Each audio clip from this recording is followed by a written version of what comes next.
Partner. हाँ इतना time कहाँ लगा देहले हो? अरे उमर खा बाची से भेंट हो गई रहा, करे के नाथे में देर हो गई। यार तोहरो चैन नहीं खे, बाजार से अइला और खेत में भीड़ गईला। का करी पार्टनर, अगर हमारा बाबूजी के बस चले ना तो हमारे के हुए देश के प्रधानमंत्री बना दिए। प्रधानमंत्री? अरे उनकर बस चले ना तो बैल के जगह में तोरे के नाद दी है। ना दी है बाबू, जोत के हंगाइयो दी है। एकदम सही कहा रे। लेकिन पार्टनर लाल बहादुर शास्त्री जी कह के गए कि जय जवान जय किसान। खेती बाड़ी से बढ़ के दुनिया में कोनो काम ना होला। हाँ खेती बाड़ी? अरे तू पगला गेल बड़े करे, ते जवानी का गोबर गोथार में जियान करे के चाहता रे। हमारा नजरिए से तुम देखोगे तो समझ जाओगे। अरे तोर नजरिया गई तेल लेवे, काहे कि तोरो नजरिया भी तोर ऊ बुढ़वा बाप खानी हो गई बा। हम कह रहे हैं तो एक बार देखने में कहा जाता है जी। हाँ तो पार्टनर बुझा गई, तोरो खेला खत्म है बा।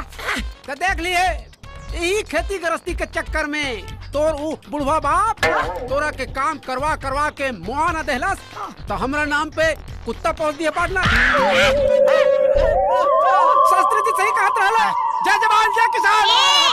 हमरा के चचा से बचा ले भगवान।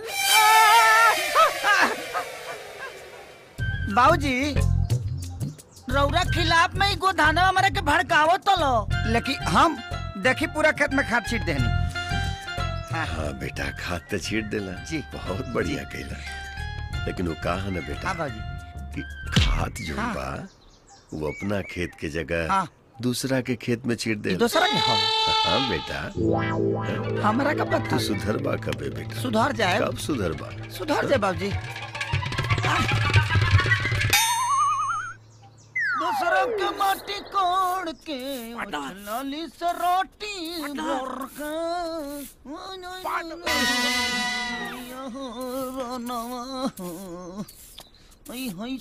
रम गईले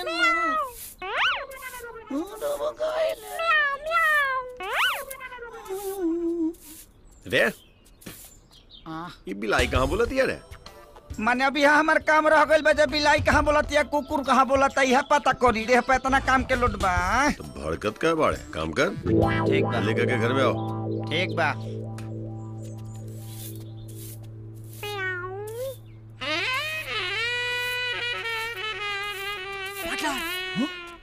चला अरे आजा।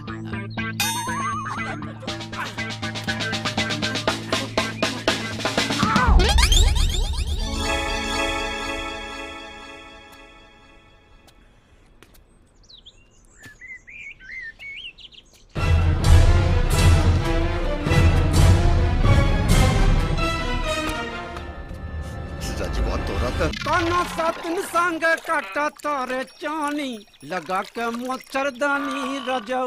मने गा के मछरिया भगैबे करे। मत गा, चुप, ठीक से धार। हाँ ओके लिया ने।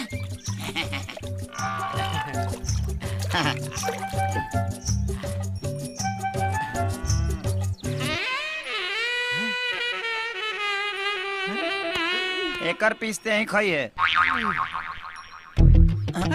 पार्टनर लकी तो तीने गोइल बड़ी सा। बाकी गरे कहाँ गई? पार्टनर लागत है कि सारा गरई चरंगा बिल ढाले ले बड़ी सा।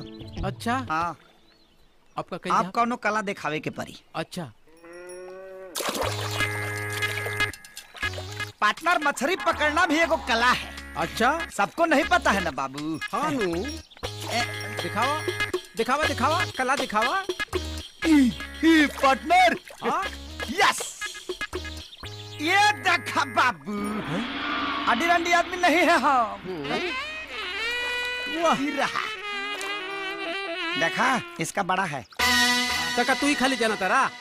अब देखा हमार खेला। पार्टनर अब हमारा खेला देखो। पकड़ो पकड़ो पकड़ी पकड़ो। ये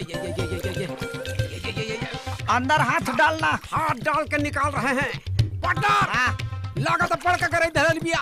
निकाल निकाली। देखा पार्टनर।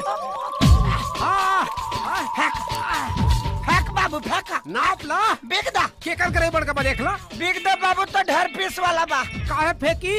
अरे एकरा के तो मस्त तेल के साथ फ्राई करे हाँ। और मस्त भात के साथ मजा लेके खाए। सुरक्षित रह तब ना, पहले देख ले एक बार। देख ली एमे का देखे के